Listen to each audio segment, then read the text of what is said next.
చేపట్టిన దగ్గర నుంచి అనేకమైనటువంటి విప్లవాత్మకమైన మార్పులు తీసుకొచ్చి నాడు నేడులో పాఠశాలల్ని అభివృద్ధి చేసి ఆ పిల్లలకు కావాల్సినటువంటి అన్ని కార్యక్రమాలను కూడా ఇవ్వడమే కాకుండా ఈ కుటుంబాల్లో పుట్టినటువంటి వారికి 45 సంవత్సరాలు కలిగినటువంటి అక్కచెల్లెమ్మలకి చేయూతిచ్చే కార్యక్రమం.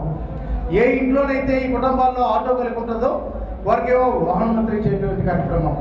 ఈ కుటుంబాల్లో ఉన్నటువంటి డ్వాక్రా అక్కచెల్లెమ్మలకు ఉన్నటువంటి రుణాన్ని ఆ రోజు 2014లో మాయమాటలు చెప్పి మోసపకారమైనటువంటి అడ్డుగోలు హామీలు ఇచ్చి 7 దాటిన తర్వాత దెబ్బతగిలేసే విధంగా అధికారంలోకి వచ్చిన తర్వాత చంద్రబాబు నాయుడు మోసం చేస్తే తన సుదీర్ఘ పాదయాత్ర 3648 కిలోమీటర్లు పాదయాత్ర చేస్తున్నప్పుడు ఆ అక్కచెల్లెమ్మలు చంద్రబాబు నాయుడు వల్ల మోసపోయినటువంటి మోసాన్ని జగన్మోహన్ రెడ్డి గారి దృష్టికి తీసుకొని వచ్చిన తర్వాత మనందర ప్రభుత్వం రాబోతా ఉంది. మనందర ప్రభుత్వం వచ్చిన తర్వాత ఆసరా అనే కార్యక్రమాన్ని ఏర్పాటు చేసి దాని ద్వారా మీ రుణాలన్నీ కూడా మాఫీ చేస్తాను, 4 విడతలుగా ఇచ్చేయబోతున్నానని చెప్పి ఇప్పటికే చేయూత కానీ ఆసరా కానీ 3 విడతలుగా ఇచ్చేసే కార్యక్రమం, రేపు జనవరిలో 4వ విడత ఇచ్చేసే కార్యక్రమం.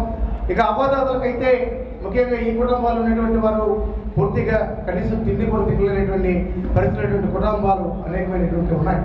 వారికి కూడా జనవరి 1వ తేదీకి ఇచ్చినటువంటి మాట ప్రకారంగా ఇప్పటివరకు 2750 రూపాయలు ఇస్తే రేపు జనవరి 1వ తేదీన 3000 రూపాయలని ఈ అవ్వదాతలు కూడా పెన్షన్ రూపంలో అందుకోపోతా ఉన్నారనే విషయాన్ని ఇలా అనేకమైనటువంటి ఈ రాష్ట్రంలో వైఎస్ఆర్ పార్టీ ప్రభుత్వం వచ్చిన తర్వాత ఏదైతే ఈ బడుగు బలహీన వర్గాలు ఉన్నాయో ఈ ఎస్సీ ఎస్టీ బీసీ మైనారిటీ ఓసీల్లో కూడా వెనకబడుతున్నటువంటి కుటుంబాలు ఏవైతే ఉన్నాయో వారికి ఏ కార్యక్రమాలు అమలు జరిగాయి, అమలు చేసేటువంటి విధానం కూడా గడిచిన ప్రభుత్వాలు లంచగొండ విధానాలు పెట్టి జన్మభూమి కమిటీలు పెట్టి దోపిడీకి చేస్తే ఈరోజు వాలంటరీ వ్యవస్థ తీసుకొచ్చి సచివాలయ వ్యవస్థ తీసుకొచ్చి సాచురేషన్ మోడ్లో అన్ని కుటుంబాలకు కూడా ఆదుకునేటువంటి కార్యక్రమం ఈ ప్రభుత్వం ఏ విధంగా చేస్తూ ఉంది.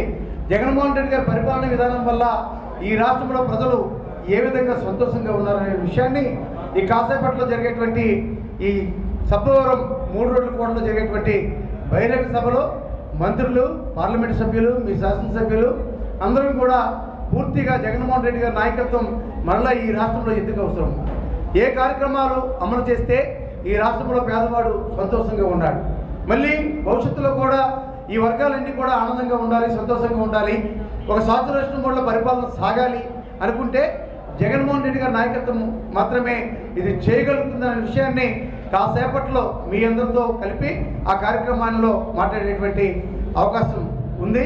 దయచేసి ఆ కార్యక్రమానికి అందరూ కూడా పాల్గొవాలని చెప్పి తెలియజేస్తూ సెలవుకుంటున్నాను. అన్న అందరికీ వాళ్ళందరికీ కూడా మనం ప్రచారాలు అంటే తర్వాత 2 వెహికల్స్ కూడా పెట్టాము. పాలిటెక్నిక్ కాలేజ్ అయిపోయిన తర్వాత వెల్ఫేర్ కాలేజ్ అనుకుంటే మన ఇంట్లో అందరికీ లంచ్ కూడా ఏర్పాటు చేస్తాం. అందరూ కూడా ప్రోగ్రామ్ కంటిన్యూ అవ్వాలని వస్తుంది. ఇప్పుడు మన అనకాపల్లి పార్లమెంట్ సభ్యురాలు అక్క సత్యోదయం గారిని 2 నిమిషాలు మాట్లాడుతున్నారు. అందరికీ నమస్కారం. మరి గత నెల 26న స్టార్ట్ అయినటువంటి సామాజిక సాధికార యాత్ర మరొక పండుగలాగా జగన్మోహన్ రెడ్డి గారి పరిపాలనా విధానానికి ఒక మ్యాండేట్ లాగా రాష్ట్ర వ్యాప్తంగా జరుగుతున్న కార్యక్రమాలు మనందరం కూడా చూస్తూ ఉన్నాము. ఈరోజు పెద్దుర్తి నియోజకవర్గంలో 2వ విడత సామాజిక సాధికార యాత్ర ఈరోజు మరి భారీ బహిరంగ సభ సభవరం జంక్షన్లో జరుగుతూ ఉంది. మనందరికీ తెలుసు, స్వతంత్రం వచ్చి 75 సంవత్సరాల తర్వాత దేశంలో ఇంత భారీ ఎత్తున సామాజిక సాధికారత సాధించిన రాష్ట్రం మన రాష్ట్రం. గౌరవ ముఖ్యమంత్రి గారు జగన్మోహన్ రెడ్డి గారి నేతృత్వంలో ఉన్న ఆంధ్ర రాష్ట్రం అని సగర్వంగా ఒక పార్లమెంటు సభ్యురాలుగా చెప్పడానికి ఎంతో ఆనందిస్తూ మరి ఈరోజు బాబాసాహెబ్ అంబేద్కర్ గారు రచించినటువంటి రాజ్యాంగ స్ఫూర్తికి,